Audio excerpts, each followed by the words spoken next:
In the remote hills of eastern Oregon, buried beneath decades of official silence, lies a truth so horrifying that local authorities suppressed it for over a century. Between 1852 and 1888, more than 800 pioneers vanished along a 20-mile stretch of the Oregon Trail, not to disease, not to accidents, but to something far more sinister. The Sacred Heart Chapel, a modest wooden structure that promised salvation to dying travelers, was actually the epicenter of the most methodical mass murder scheme in American frontier history. What began as isolated disappearances became a family enterprise so calculated, so ruthlessly efficient, that it redefined evil itself. The Grayson family didn't just kill for money, they perfected it into an art form, keeping meticulous records of every life they took, every family they destroyed, every dream they buried in shallow graves. Before we descend into the darkness that consumed the Grayson family and their victims, I need to ask something of you. This channel isn't for everyone, only for those brave enough to confront the most disturbing truths hidden in America's past. If you're one of the few who can handle these dark revelations, subscribe now and leave a comment telling me what state you're listening from. Your support helps us uncover the stories that others dare not tell. Now let's journey back to 1852, when the Oregon Trail promised hope, but delivered horror. The Oregon Trail stretched like a lifeline across the American frontier, carrying dreams westward through 2,000 miles of unforgiving wilderness. For the thousands of families who sold everything they owned for a chance at a new life, each mile represented both hope and peril. Disease, starvation, and natural disasters claimed countless lives. But in the rolling hills of eastern Oregon, death wore a different face, one that smiled with Christian compassion while calculating the value of a family's possessions. The year 1852 marked the peak of Oregon Trail migration, with over 50,000 people making the treacherous journey west. By the time most wagon trains reached the Blue Mountains of Oregon, they had already traveled nearly 1,800 miles.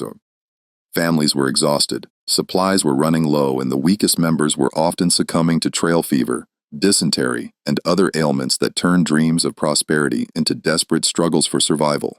It was in this landscape of vulnerability that Father Morai Grayson established the Sacred Heart Chapel in 1851.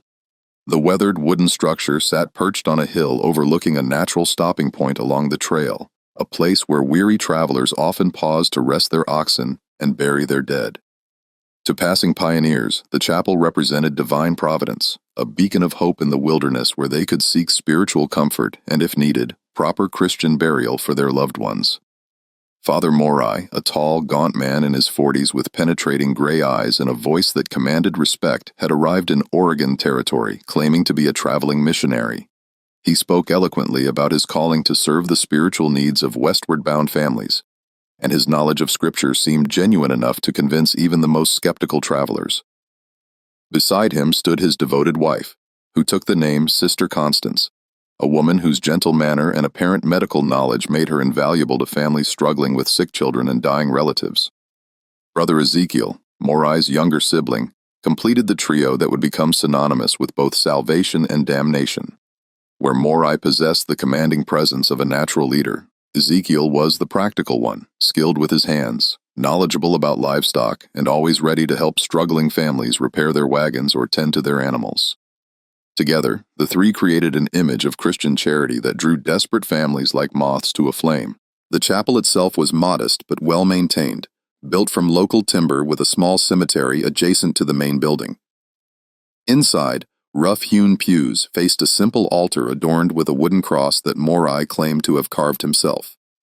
The building's most distinctive feature was its unusually large basement, which the Grayson explained as necessary storage for supplies they kept on hand to help destitute travelers.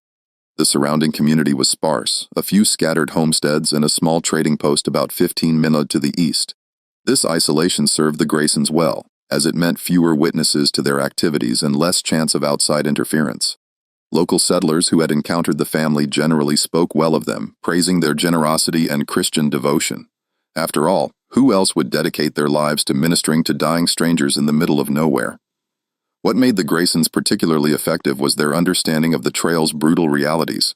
They knew that by the time families reached their location, many would be dealing with serious illness, dwindling supplies, and the psychological exhaustion that came from months of hardship. They positioned themselves as the answer to these problems, not just spiritual guides but practical helpers who could provide medical care, supplies, and even temporary shelter for families too weak to continue immediately. The denomination question never seemed to matter much to desperate families. Whether they were Methodist, Baptist, Presbyterian, or any other Protestant faith, the Grayson adapted their approach accordingly.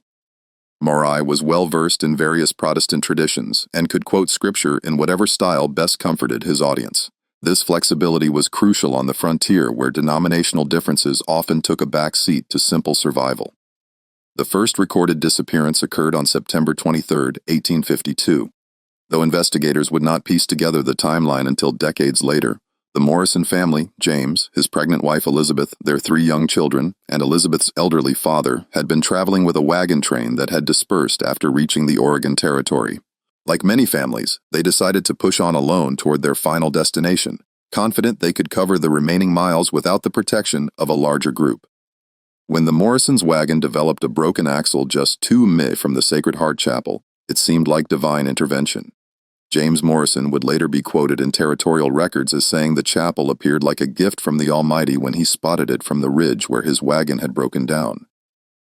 Brother Ezekiel, who seemed to have an uncanny ability to appear just when travelers needed help most, arrived at the broken wagon within hours of the accident. "Brother," Ezekiel said in the slow, measured cadence that would become his trademark, "the Lord has placed you near our humble chapel for a reason. Sister Constance has birthed many babies, and your Elizabeth looks ready to deliver any day now. Father Morai would consider it an honor to provide sanctuary while you repair your wagon and prepare for the blessed arrival." The Morrison family gratefully accepted the invitation, moving into the small cabin adjacent to the chapel that the Grayson maintained for exactly such purposes. For 3 days, everything seemed perfectly normal. Sister Constance tended to Elizabeth with gentle care. Brother Ezekiel helped James work on the wagon repairs, and Father Morai provided spiritual comfort to the anxious family. The children played in the chapel yard, while Elizabeth's father, Samuel, rested his arthritic bones in the cabin's comfortable rocking chair. On the 4th day, things began to change. Elizabeth's father was the first to fall ill, complaining of severe stomach cramps and nausea. Sister Constance attributed it to trail sickness, a catch-all term for the various ailments that plagued travelers, and began administering what she called blessed remedies that she prepared from herbs and other ingredients kept in the chapel's basement. "The Lord provides healing through nature's bounty," she would say while mixing her concoctions, "but sometimes the body must purge itself of toxins before the healing can begin." Within hours of taking Sister Constance's medicine, Samuel's condition worsened dramatically. His skin took on a grayish pallor. His breathing became labored, and he began experiencing violent episodes of vomiting and diarrhea. James Morrison, growing alarmed, asked if they should seek help from the trading post to the east, but Father Morai counseled patience. "Brother James," the preacher said, placing a reassuring hand on the younger man's shoulder, "I have seen this sickness many times on the trail. It must run its course. Moving Samuel now would surely kill him. We must trust in the Lord's timing and Sister Constance's healing gifts." By the 6th day, young Tommy Morrison, age 7, began showing similar symptoms than his sister Mary, age 5. Sister Constance worked tirelessly, preparing more remedies, administering what she called purifying treatments, and keeping vigil over the increasingly sick family members. To James and Elizabeth, still healthy but exhausted from caring for their loved ones, the woman seemed like a saint sent by God to help them through their trial. The truth was far more sinister. The blessed remedies that Sister Constance administered with such apparent devotion contained carefully measured doses of arsenic, which the Grayson had discovered could be obtained from local mining operations under the pretense of pest control. The symptoms, the stomach cramps, nausea, skin discoloration, and eventual organ failure, perfectly mimic those of various trail diseases, making the murders virtually undetectable to grieving family members who had already witnessed so much death and suffering during their journey west. Samuel Morrison died on the 7th day, followed by Tommy on the 9th and Mary on the 11th. Each death was accompanied by elaborate Christian rituals performed by Father Morai, who spoke movingly about the deceased joining their Heavenly Father and finding peace after their earthly suffering. The remaining family members, devastated by grief but grateful for the Graysons' spiritual support, never questioned the rapid succession of deaths. After all, entire families had been known to succumb to disease on the trail. What they didn't know was that each night after the grieving survivors had exhausted themselves with weeping and prayer, Brother Ezekiel would systematically search through the family's possessions, making detailed inventories of everything of value. The Morrisons had been relatively prosperous back in Missouri, and their wagon contained fine furniture, quality tools, family heirlooms, and a substantial amount of gold coins that James had sewn into hidden pockets of his clothing. On the 12th day, James Morrison himself began experiencing the telltale symptoms. Elizabeth, now in the early stages of labor, and terrified that she would lose her husband as well as her children and father, begged Sister Constance to do everything possible to save him. The woman's response would later be remembered as particularly chilling by those who eventually uncovered the truth. "My dear child," Sister Constance said, holding Elizabeth's trembling hands, "some illnesses are God's way of calling his children home. We must not question his wisdom, only trust in his mercy. Your husband will join your precious babies in paradise, and you will raise your new child, knowing that your family awaits you in glory." James Morrison died on the 14th day, just hours before Elizabeth gave birth to a son who would live only long enough to be baptized by Father Morai. When Elizabeth herself succumbed to the same mysterious illness 3 days later, the entire Morrison family had been wiped out in less than 3 weeks. To any outside observer who might have inquired about the family's fate, the Graysons had a perfectly reasonable explanation. The Morrisons had arrived sick and exhausted from the trail, had contracted a virulent form of dysentery that sometimes struck entire families, and had died despite the best efforts of Christian caregivers who had risked their own lives to provide comfort in their final hours. Father Morai had given them proper Christian burial in the chapel cemetery, and their possessions had been consecrated to the Lord's work, a euphemism for theft that sounded appropriately pious. But the Morrison family's disappearance was only the beginning. The Grayson had discovered something that would transform their lives and terrorize the Oregon Trail for the next 36 years. Murder, when executed with sufficient planning and religious justification, could be extraordinarily profitable. The success of their first family annihilation taught the Graysons valuable lessons that would shape their methodology for decades to come. They learned that isolated families were easier targets than those traveling in groups, that the gradual onset of arsenic poisoning perfectly mimicked common trail ailments, and that their religious authority gave them almost unlimited credibility with desperate grieving people who needed someone to blame besides God for their suffering. Most importantly, they discovered that the Oregon Trail provided them with an endless supply of victims who wouldn't be missed for months, if ever. Unlike settled communities where disappearances would be quickly noticed and investigated, the trail was full of transient families whose exact whereabouts were unknown to relatives back east. A family that vanished in Oregon might not be expected to make contact with loved ones for 6 months or more. And even then, the dangers of frontier life provided countless plausible explanations for their silence. The months following the Morrison murders saw the Graysons refining their operation. With methodical precision, they established patterns and procedures that would serve them well over the years. Brother Ezekiel became their scout, riding the trail approaches to identify promising targets. Families with obvious wealth, those traveling alone or in small groups, and especially those already dealing with illness or mechanical problems that made them vulnerable to offers of help. Sister Constance developed her poisoning techniques, experimenting with different doses and delivery methods to achieve maximum effectiveness while maintaining plausible deniability. She discovered that arsenic could be easily disguised in herbal teas, medicinal tinctures, and even communion wine, making it simple to administer to entire families under the guise of spiritual or medical care. Father Morai, meanwhile, perfected the psychological manipulation that kept victims compliant even as their loved ones died around them. He became expert at reading people's denominational backgrounds and adjusting his theological approach accordingly. For Methodist families, he emphasized divine healing and the power of prayer. For Presbyterians, he focused on predestination and God's ultimate plan. For Baptists, he stressed personal salvation and the promise of heavenly reunion. The chapel itself underwent subtle modifications to support their murderous enterprise.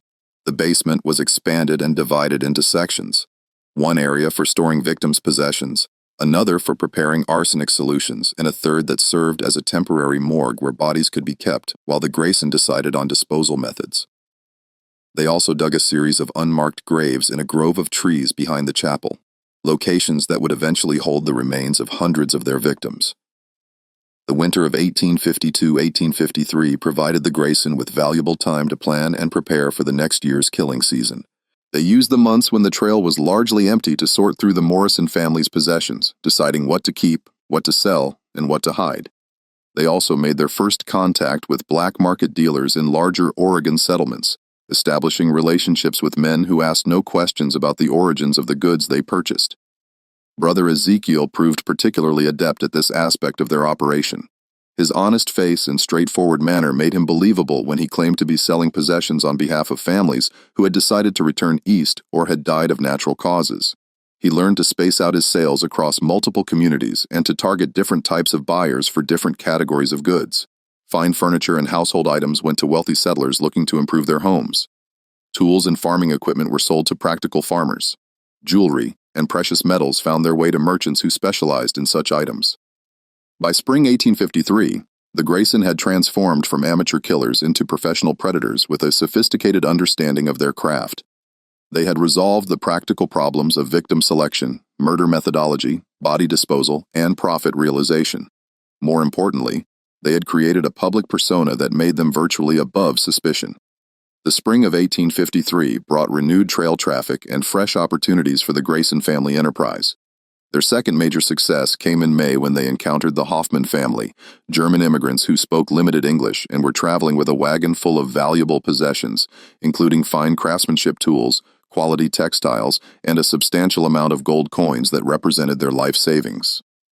The Hoffmans were ideal victims in many ways. Their language barrier made them dependent on the Grayson for communication with other travelers. Their foreign customs made them seem exotic and potentially suspicious to other trail users, and their obvious wealth made them attractive targets. Additionally, their limited English meant they were less likely to understand subtle warnings or to effectively communicate concerns to other travelers. The family's patriarch, Heinrich Hoffman, was a skilled clockmaker who had brought his tools and trade goods to establish a business in Oregon. His wife, Greta, was pregnant with their fourth child, and their three existing children ranged in age from 6 to 12. When mechanical problems with their wagon forced them to seek help near the Sacred Heart Chapel, the Graysons saw another opportunity to perfect their deadly craft. This time they experimented with different approaches. Instead of waiting for the family to develop natural illness, Sister Constance began administering small doses of arsenic almost immediately, disguised as preventive medicine to ward off trail diseases.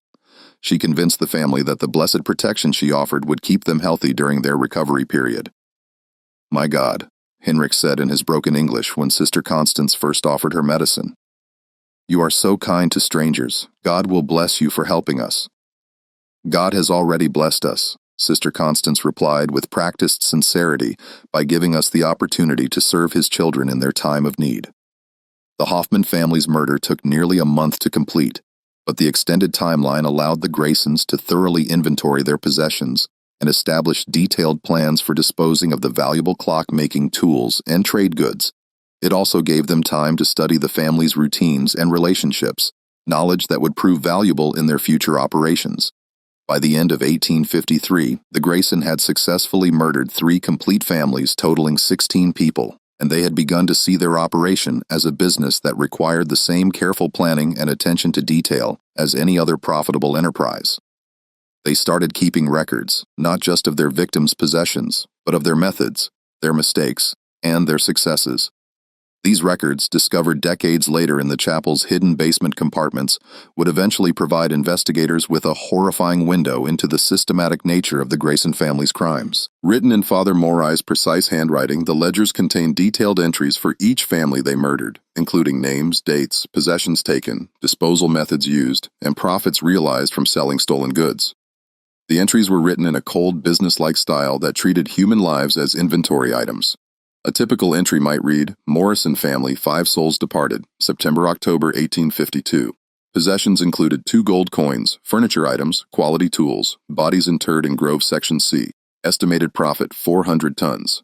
Method, arsenic via medicinal teas. Duration, 17 days. Lessons learned, reduced dose frequency to extend timeline and reduce suspicion." As word of the Graysons' charitable work spread along the trail, they began attracting victims actively seeking their help. Families who had heard about the good Christian folk who provided aid to travelers would sometimes seek out the Sacred Heart Chapel specifically, walking directly into the trap that the Graysons had so carefully constructed. The Graysons' methodical approach to mass murder evolved significantly during their second year of operation. They had learned from their early experiences that success required not just effective killing techniques, but also sophisticated systems for managing every aspect of their deadly enterprise. Father Morai, with his analytical mind and leadership skills, began treating their operation like a business that happened to involve murder rather than a series of random killings.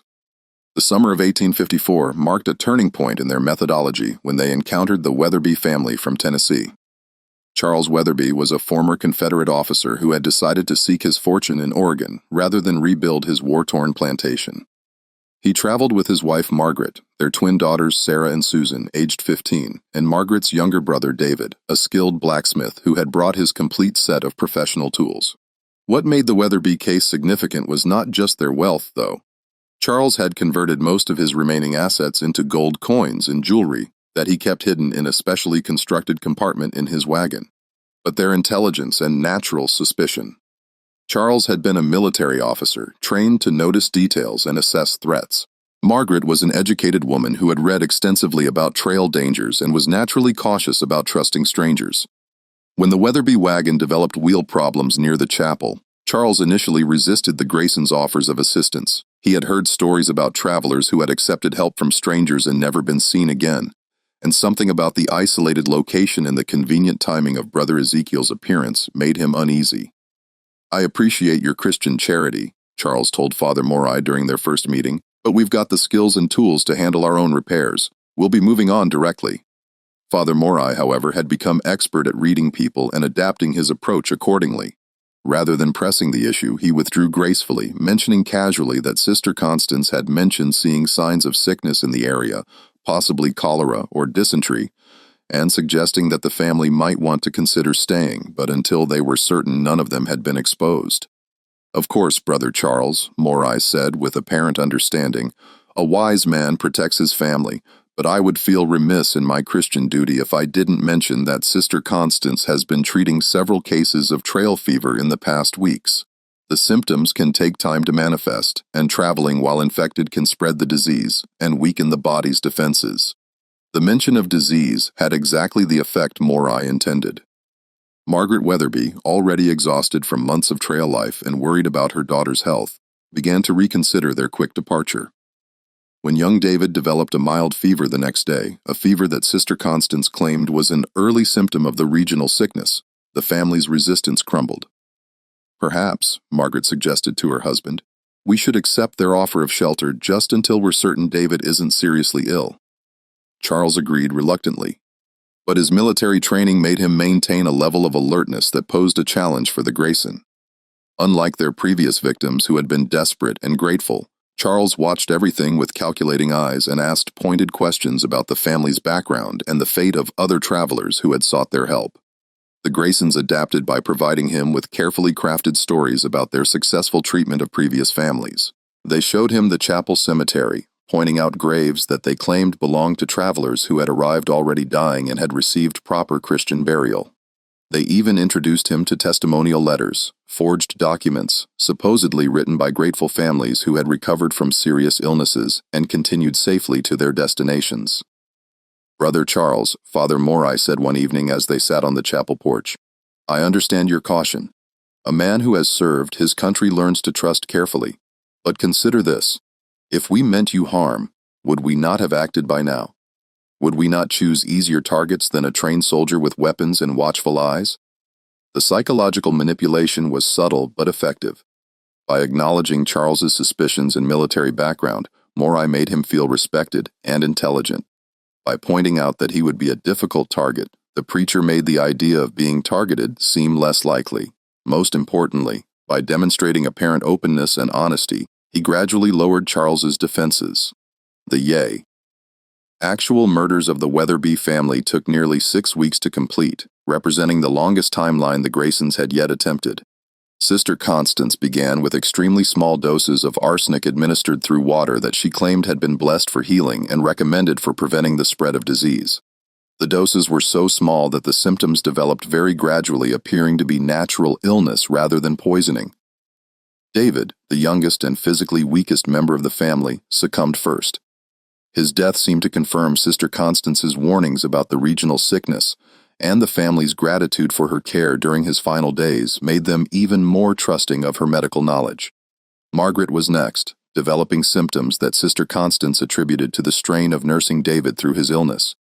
Charles, trained to analyze battlefield situations, began to notice patterns that disturbed him. The fact that he and his daughters remained healthy while the others grew sick, the peculiar nature of the symptoms, and the Graysons' consistent presence during the worst moments of each family member's illness all contributed to a growing sense of unease. His suspicions reached a crisis point when he discovered Brother Ezekiel examining the contents of his wagon late one night. When confronted, Ezekiel claimed he had been checking to ensure that their possessions were secure and that wild animals hadn't gotten into their supplies. The explanation was plausible, but Charles's instincts told him otherwise. "Margaret," he said to his dying wife the next morning, "I think we need to leave this place. Something isn't right here." But Margaret was too weak to travel, and moving her would likely have killed her. Charles found himself trapped between his growing suspicions and his love for his family. He couldn't abandon his dying wife, but he also couldn't shake the feeling that staying would doom them all. The resolution came when Charles made a discovery that confirmed his worst fears. While searching for medical supplies in the chapel basement, he stumbled upon a hidden compartment containing possessions that clearly belonged to other travelers. Items that were too personal and too valuable to have been willingly abandoned by their owners. Among the hidden possessions, he found a child's doll that showed signs of recent ownership, a pocket watch engraved with a name he didn't recognize, and most damning of all, a letter addressed to someone in Oregon City that bore a recent date, but had obviously never been sent. The letter, written in a woman's handwriting, described arriving safely at a chapel and thanking God for the kindness of the Christian family who was caring for her sick children. Charles realized that he had discovered evidence of previous murders and that his family was being systematically poisoned by the very people who claimed to be saving them. But his realization came too late. Margaret died that night, and he awoke the next morning feeling the familiar symptoms that had preceded each family member's death. What Charles didn't know was that the Graysons had been watching him carefully, had noticed his growing suspicions, and had decided to accelerate his poisoning before he could act on his concerns. Father Morai had slipped a massive dose of arsenic into Charles's evening meal, ensuring that the former soldier would be too weak to pose a threat. As Charles lay dying, his twin daughters at his bedside, he made a desperate attempt to warn them about the Graysons' true nature. But his words were dismissed as the ramblings of a fevered mind, and the girls continued to trust the people who were slowly murdering them. The Weatherby case taught the Graysons several important lessons. First, that intelligent, suspicious victims required more sophisticated manipulation techniques. Second, that extending the murder timeline, while riskier, actually made their crimes more believable and profitable.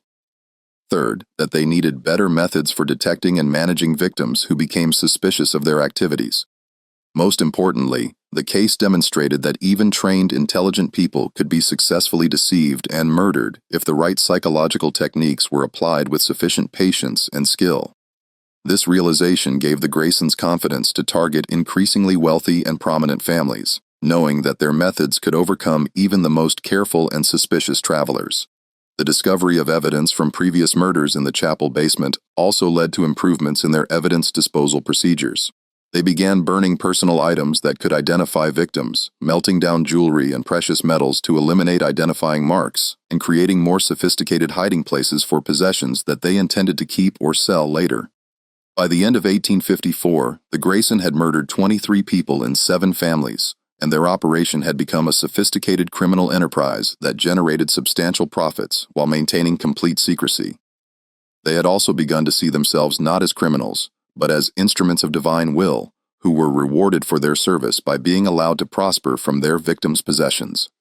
The year 1855 marked a crucial turning point in the Graysons' murderous career when they encountered their first major challenge, the survival of an intended victim who had witnessed enough to expose their entire operation.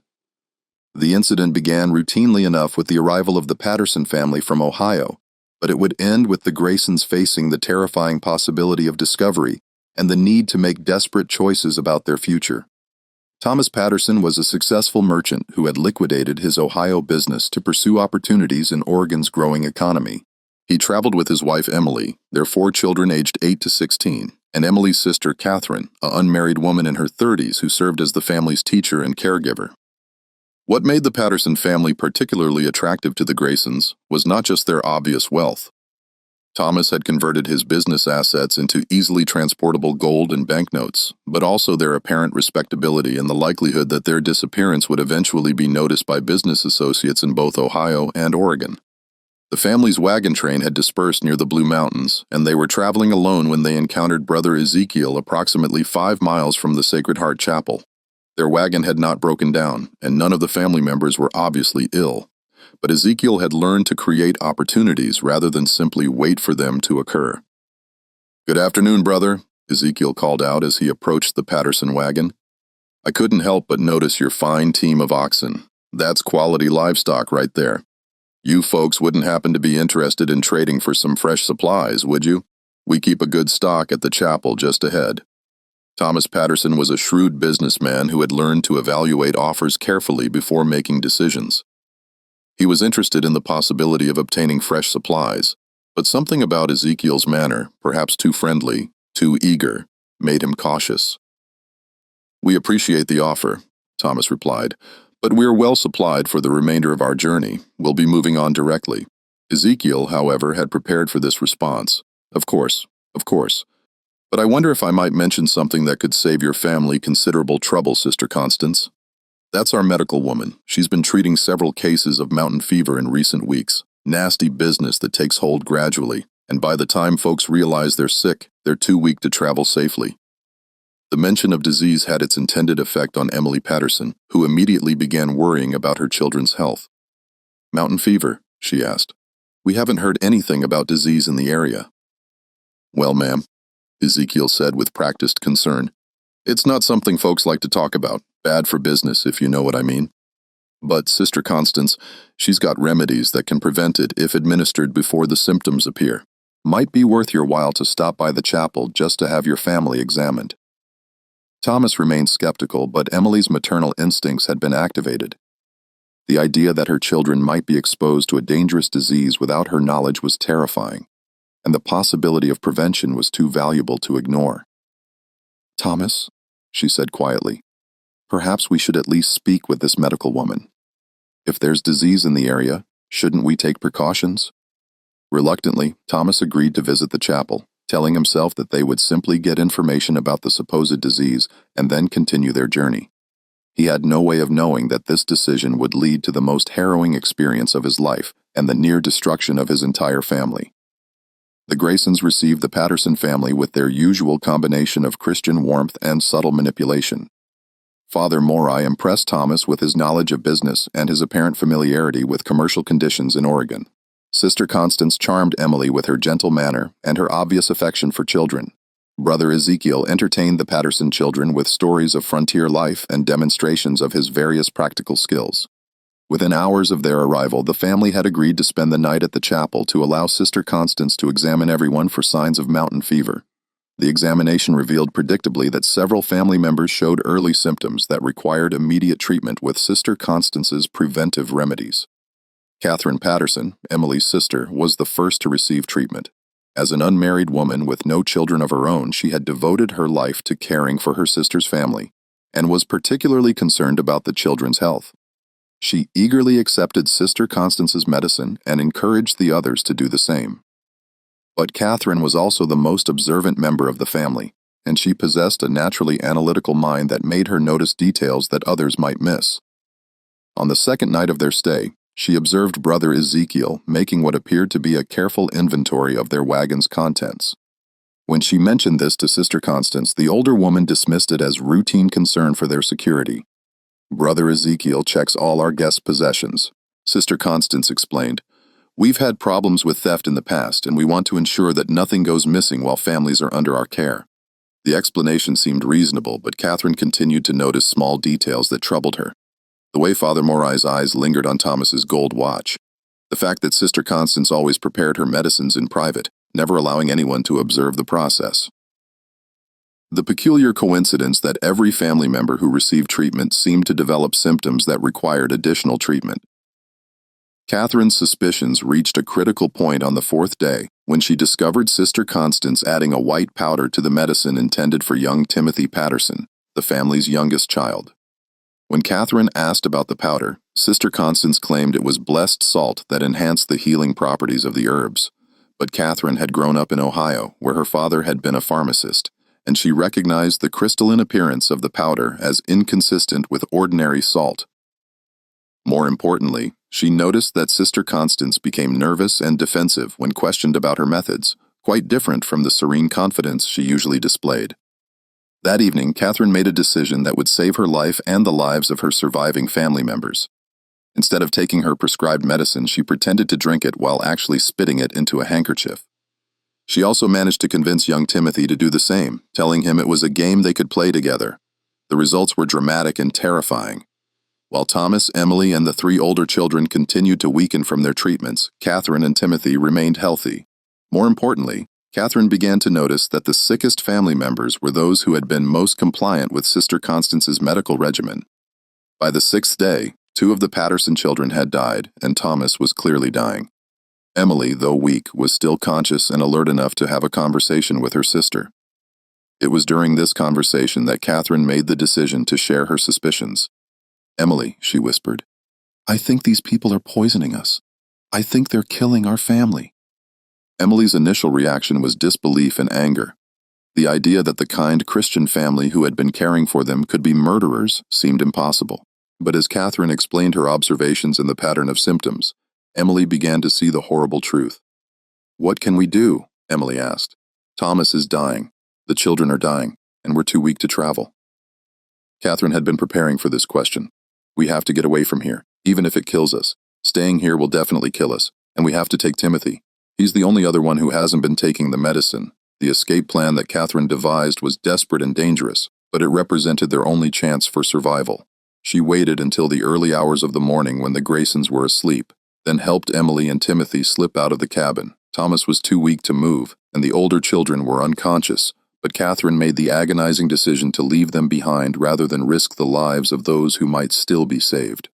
The 3 survivors made their way to the family wagon where Catherine had hidden some of their gold and essential supplies. But as they were preparing to leave, they heard footsteps approaching from the chapel.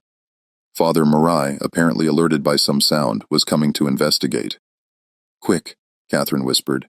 "Hide in the wagon bed under the canvas. Don't make a sound no matter what happens." Father Morai found Catherine standing beside the wagon, and his reaction confirmed her worst fears. Instead of showing concern for a family member who might be sleepwalking or confused by illness, his expression was cold and calculating.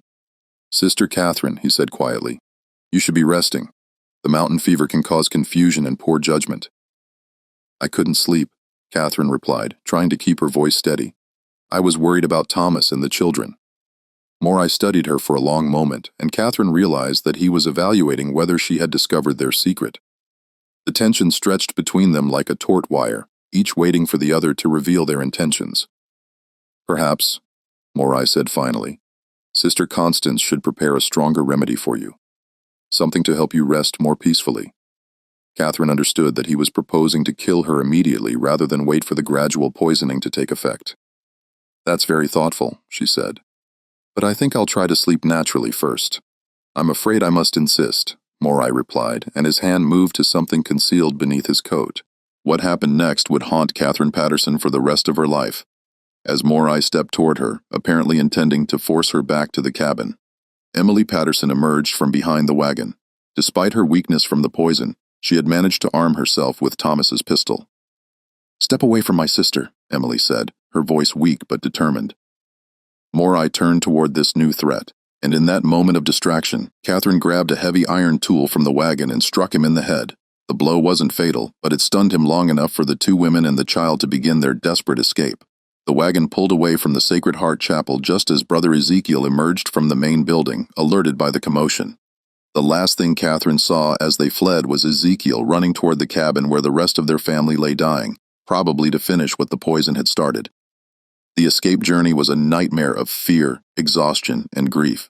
Emily, weakened by weeks of poisoning, could barely remain conscious, leaving Catherine to drive the wagon while caring for Timothy and watching for pursuit. They had no clear idea where they were going, only the desperate knowledge that they had to reach help before the Grayson could catch them, or the poison could claim Emily's life. For 3 days, they traveled through unfamiliar territory. Following what appeared to be old hunting trails and hoping to encounter other travelers or settlements, Timothy, traumatized by the loss of his family and the terrifying escape, barely spoke. Emily drifted in and out of consciousness, sometimes calling for her dead children and husband. On the fourth day, they encountered a military patrol from Fort Dales, soldiers who were investigating reports of Indian activity in the area. Catherine's story of murder and poisoning at the Sacred Heart Chapel was so extraordinary that the patrol leader initially assumed she was delirious from illness or trauma. But Catherine had brought evidence with her, a vial of Sister Constance's medicine that she had saved, samples of the white powder she had seen being added to the treatments, and several items from their wagon that she had observed Brother Ezekiel examining suspiciously. Most importantly, she had Emily as a witness. And although Emily was barely coherent, her symptoms were consistent with arsenic poisoning. The military investigation that followed would expose the true scope of the Graysons' crimes, but it would also reveal that the 3 family members had escaped just in time. When soldiers arrived at the Sacred Heart Chapel, they found Thomas Patterson and his 3 older children dead, their bodies showing clear signs of arsenic poisoning. The Grayson themselves had vanished, taking with them most of the stolen possessions that had been hidden in the chapel basement. The discovery of the basement storage areas provided investigators with their first glimpse into the systematic nature of the Graysons' murders. Hidden compartments contained possessions from dozens of families carefully sorted and cataloged. Most shocking of all were the detailed records that Father Morai had kept, documenting each family's murder with the cold precision of a business ledger. The records revealed that the Patterson family had been the Graysons' 37th intended victim group, and that over a period of less than 3 years, they had murdered more than 150 people. The entries described not just the murders themselves, but also the profits realized from selling stolen goods and the lessons learned from each successful operation. Catherine Patterson's survival and testimony marked the beginning of the end for the Grayson family enterprise, but it would take years for authorities to fully understand the scope of their crimes and track down the perpetrators. Meanwhile, the knowledge that such evil could hide behind a facade of Christian charity sent shockwaves through trail communities and fundamentally changed how travelers approached strangers offering help. The psychological impact on the 3 survivors was devastating and permanent. Emily Patterson never fully recovered from the arsenic poisoning and died within a year of their escape, her body too damaged by the toxic treatments to sustain life. Timothy grew to adulthood, bearing the scars of his childhood trauma, never able to trust religious authorities and plagued by nightmares about the chapel and the deaths of his family members. Catherine Patterson became obsessed with exposing the UAE Grayson and ensuring that they faced justice for their crimes. She provided testimony to military investigators, territorial authorities, and eventually federal marshals, becoming the primary witness whose survival made prosecution possible. Her detailed recollections of the family's methodology and the contents of their secret records would prove crucial in understanding the full extent of their criminal enterprise. But the Grayson had not been idle during their escape from the Sacred Heart Chapel. With years of experience in covering their tracks and substantial financial resources accumulated from their victims, they had prepared for the possibility of discovery and had developed contingency plans for continuing their operations in new locations. The manhunt for the Grayson family began in earnest in the fall of 1855, but the fugitives had several crucial advantages that allowed them to evade capture for nearly 2 years. They possessed detailed knowledge of remote areas throughout Oregon Territory, substantial financial resources from their years of murder and theft, and most importantly, the ability to create new identities and establish themselves in communities where their past was unknown. Federal Marshal William Hriss, assigned to lead the investigation, faced challenges unlike any he had previously encountered. The Graysons were not ordinary criminals who had committed a single crime and fled. They were organized killers who had operated successfully for years by exploiting the trust and vulnerability of their victims. Their religious facade had been so convincing that many people who had encountered them refused to believe they were capable of murder. "These aren't desperate men who killed in a moment of passion," Marshal Hriss wrote in his official report. "These are calculating predators who turned murder into a business enterprise. They understand how to manipulate people's faith and charity for evil purposes, and they have the resources and intelligence to reinvent themselves whenever necessary."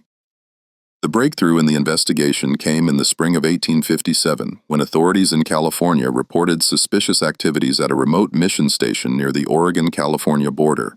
The mission of Divine Mercy had appeared suddenly in a location that provided access to multiple wagon train routes, and travelers who stopped there for help were reportedly disappearing under mysterious circumstances. The mission was operated by a man calling himself Father Benedict Morrison and his two assistants, Sister Mary Morrison and Brother Thomas Morrison. To casual observers, they appeared to be a dedicated religious family providing charitable services to travelers in need, but Marshal Harris recognized the operational pattern from Catherine Patterson's testimony and the evidence found at the Sacred Heart Chapel. The mission's location was strategically chosen to intercept families traveling between Oregon and California, groups who were often isolated, exhausted, and vulnerable to offers of assistance. The building itself was larger than the original chapel, with expanded basement areas and multiple outbuildings that could serve various purposes in a murder and theft operation. Most significantly, local authorities in Northern California had received reports of missing families that matched the Graysons' preferred victim profile.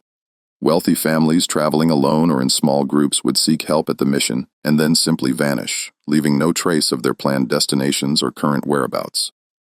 Marshal Harris assembled a team of federal agents and military personnel to investigate the mission, but he was determined not to repeat the mistake that had allowed the Grayson to escape from the Sacred Heart Chapel. This time, the approach would be carefully planned and executed to prevent the suspects from fleeing or destroying evidence. The investigation team spent several weeks conducting surveillance of the mission from concealed positions in the surrounding hills. What they observed confirmed their worst suspicions. The Morrison family was indeed the Graysons, and they had not only resumed their murderous activities, but had refined their methods based on their previous experience. During the surveillance period, agents witnessed the arrival of the Henderson family from Missouri, a prosperous farming family with 4 children who were traveling to California to establish a new homestead. The family's wagon was loaded with farming equipment, household goods, and what appeared to be substantial financial resources. The Graysons' approach to the Henderson family followed their established pattern with disturbing precision. Father Morai, now calling himself Father Benedict, greeted the family with apparent warmth and immediately began assessing their wealth and vulnerability. Sister Constance, using the name Sister Mary, quickly identified which family members might be most susceptible to her medical treatment. Brother Ezekiel, now Brother Thomas, began evaluating their possessions and transportation. But the surveillance team also observed new elements in the Graysons' operation that demonstrated how their methods had evolved. They had recruited several accomplices, local men who posed as legitimate traders and scouts, but who actually served as lookouts and assistants in the murder process. They had also developed more sophisticated techniques for disposing of bodies and concealing evidence. Most chilling of all, the agents observed the Grayson testing different approaches to family annihilation. Rather than relying solely on gradual arsenic poisoning, they experimented with faster-acting methods that could eliminate entire families within days rather than weeks. They had apparently concluded that their previous timeline was too risky and that quicker murders would be less likely to attract attention. Marshal Harris faced a terrible dilemma as he watched the Henderson family being drawn into the Graysons' trap. Intervening immediately might save the Henderson family, but it would also allow the Grayson to escape again, potentially to resume their activities elsewhere. Waiting for more evidence might provide the proof needed for successful prosecution, but it would almost certainly result in the deaths of innocent people. The decision was made for him when one of his agents observed Brother Ezekiel administering what appeared to be a large dose of poison to the youngest Henderson child. The boy, who had been healthy and active that morning, suddenly became violently ill after drinking milk that Ezekiel had personally delivered to him. "We move now," Chris told his team. "We can't let another family die while we gather evidence." The raid on the mission of Divine Mercy began at dawn on June 15, 1857, nearly 2 years after the Graysons' escape from the Sacred Heart Chapel. Federal agents and military personnel surrounded the compound while the family was still asleep, preventing any possibility of escape or evidence destruction. What they found inside the mission buildings exceeded even their worst expectations. The basement areas contained possessions from at least 20 families, far more than could have been accumulated during the Graysons' brief time at this location. Hidden compartments revealed detailed records of murders committed not just in Oregon and California, but also in other territories where the family had apparently operated before establishing their Oregon base. The records painted a picture of criminal enterprise that spanned more than a decade and multiple states. The Graysons had been murdering travelers and stealing their possessions since at least 1845. moving from location to location as circumstances required and leaving behind a trail of death that investigators were only beginning to understand. Father Morai's journals contained entries that revealed the psychological evolution of the family's criminal activities. Early entries showed some evidence of guilt and religious justification for their actions, with Morai convincing himself that he was providing mercy to suffering travelers while being rewarded by God for his charitable work. But later entries demonstrated a complete abandonment of any moral considerations. The murders were described purely in terms of profit and efficiency, with detailed analysis of which methods produced the best results and which types of victims offered the greatest rewards. The journals read like the business records of a particularly successful enterprise, with human lives reduced to inventory items and murder treated as a routine operational procedure. Most disturbing of all were the entries describing the family's future plans. Morai had been developing schemes for expanding their operation to include multiple locations, with different family members running separate murder sites along various travel routes. He had also been experimenting with ways to kill larger groups of people simultaneously, apparently motivated by the inefficiency of murdering families one by one. The capture of the Henderson family in the early stages of poisoning allowed investigators to save their lives and obtain first-hand testimony about the Graysons' methods. James Henderson, the family patriarch, provided detailed accounts of how the family had been manipulated and how the poisoning process had been disguised as medical treatment. They seemed like angels sent by God. Henderson told investigators, "Sister Mary was so gentle with our children, so knowledgeable about treating sickness. Father Benedict spoke with such authority about Scripture and God's will. If someone had told me they were murderers, I would have called them crazy." The psychological manipulation techniques that the Graysons employed were sophisticated enough to deceive intelligent, educated people who had been specifically warned about the dangers of trusting strangers on the trail. Their religious authority, combined with their apparent medical knowledge and genuine charitable actions, created a facade that was nearly impossible to penetrate until it was too late. Sister Constance, when finally questioned by authorities, showed no remorse for her role in the murders. Instead, she expressed anger at being prevented from completing her medical treatments and insisted that the families they had killed were better off dead than continuing to suffer from trail diseases. "Those people were dying anyway," she told Marshal Hendricks during her interrogation. "We gave them comfort in their final days and ensured that their possessions went to support God's work rather than being wasted. We provided mercy that they wouldn't have received otherwise." Brother Ezekiel maintained his silence throughout the interrogation process, refusing to provide any information about their activities or express any opinion about their crimes. His behavior suggested that he viewed himself as a faithful follower who had simply obeyed orders without questioning their moral implications. Father Morai, however, displayed a completely different personality when confronted with evidence of his crimes. The charming, authoritative preacher disappeared, replaced by a cold, calculating killer who showed no emotion when presented with testimony from survivors or evidence of his victim's suffering. "You people don't understand what we accomplished," he told investigators. "We eliminated the weak and the diseased. We redistributed wealth from those who couldn't protect it to those who could use it effectively. And we provided spiritual comfort to people who would have died horrible deaths anyway. We were instruments of natural selection and divine will." The scope of the Graysons' crimes continued to expand as investigators analyzed their records and connected them to unsolved disappearances throughout the Western Territories.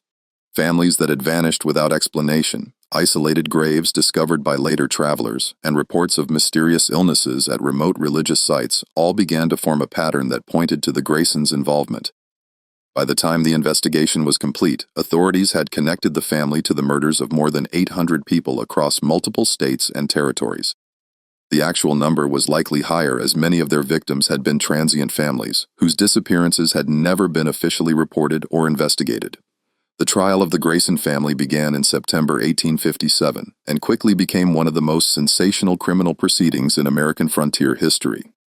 The prosecution, led by Territorial Attorney General Samuel Morrison, faced the challenge of presenting evidence of crimes that had been carefully concealed and victims who were no longer alive to testify.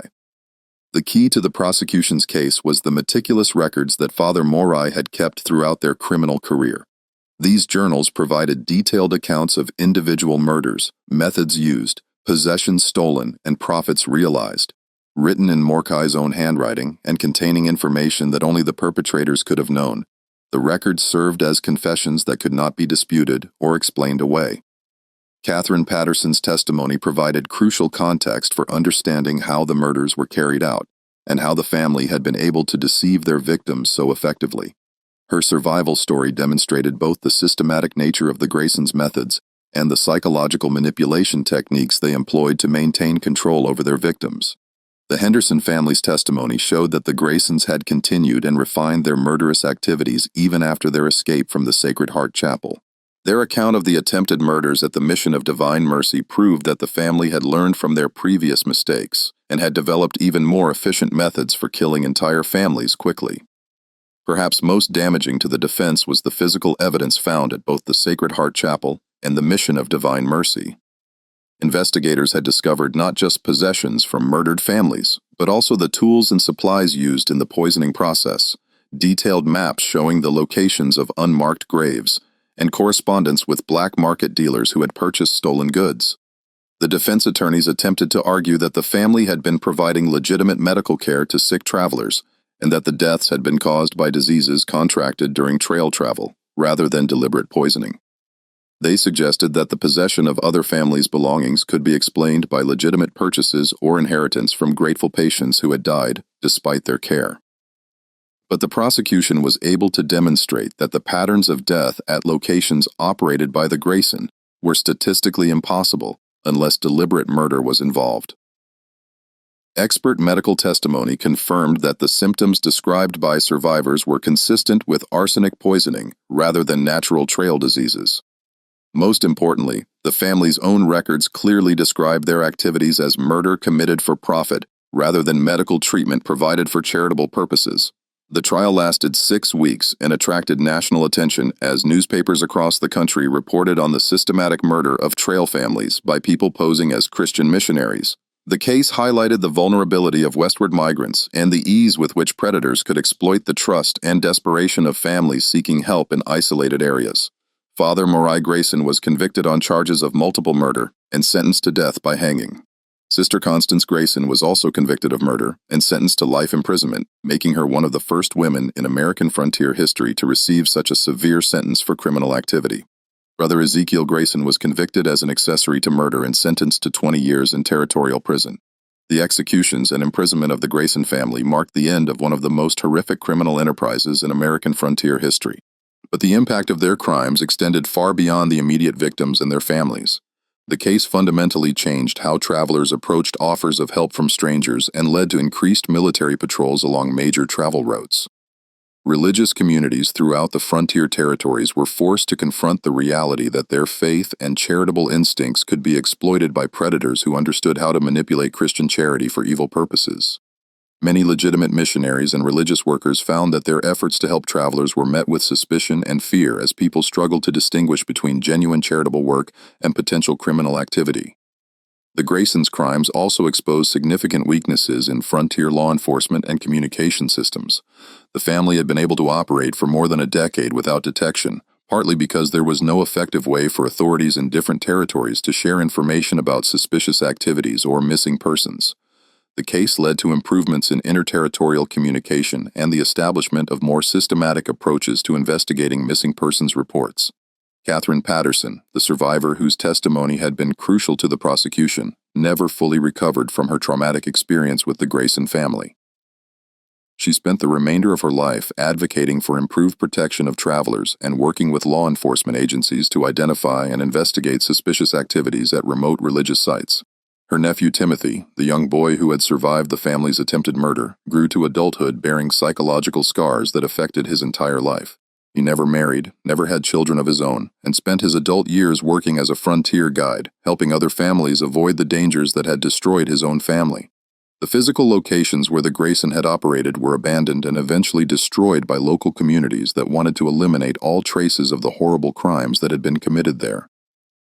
The Sacred Heart Chapel was burned to the ground in 1858, and the Mission of Divine Mercy was dismantled and its materials used for other construction projects. But the psychological impact of the Graysons' crimes lingered for generations. Families throughout the Western Territories told stories about the false missionaries who had murdered hundreds of innocent people, using these tales as warnings about the dangers of trusting strangers who offered help on isolated trails.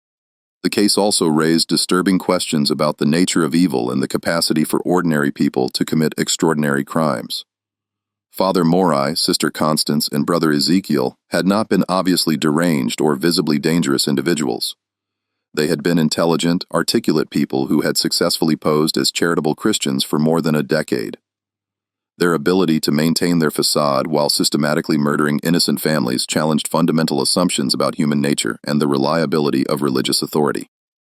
The case demonstrated that evil could be methodical, organized, and sustained over long periods by people who appeared to be pillars of their communities.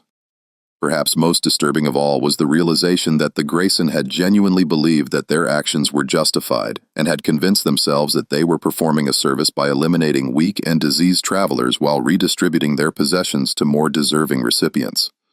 Their self-righteousness and lack of remorse suggested a form of moral corruption that was far more dangerous than simple greed or desperation.